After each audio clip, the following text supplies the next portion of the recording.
Bonjour à tous, j'espère que vous allez bien. Aujourd'hui, je vous partage une recette de gratin de chou-fleur.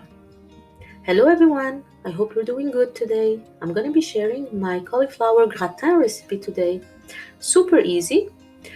We first start with cutting the cauliflower into small pieces.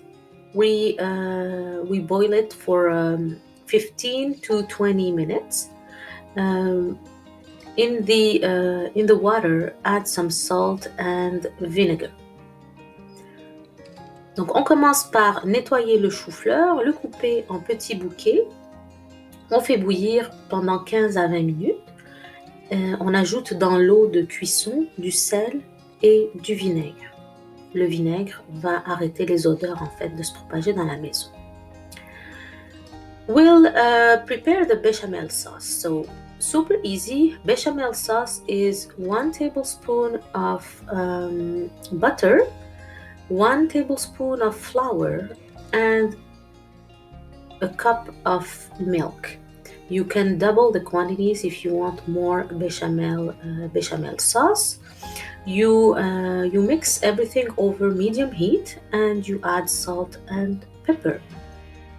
Donc on va faire notre sauce béchamel ensemble.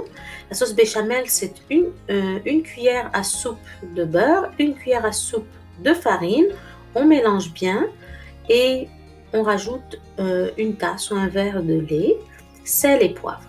Donc il est très important de remuer constamment jusqu'à ce que la sauce épaississe pour que la sauce béchamel ne colle pas au fond de notre casserole.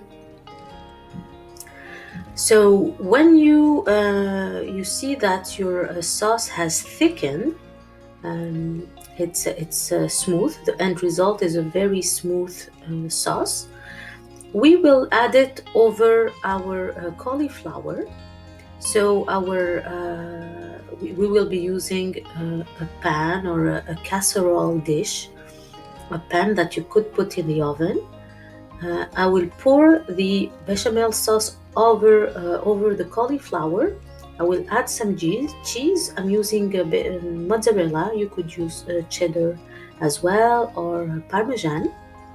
And you put it in the oven 5 minutes until it's golden color on top. Donc notre béchamel est prête lorsqu'elle aura épaissi. On met la béchamel sur le chou-fleur.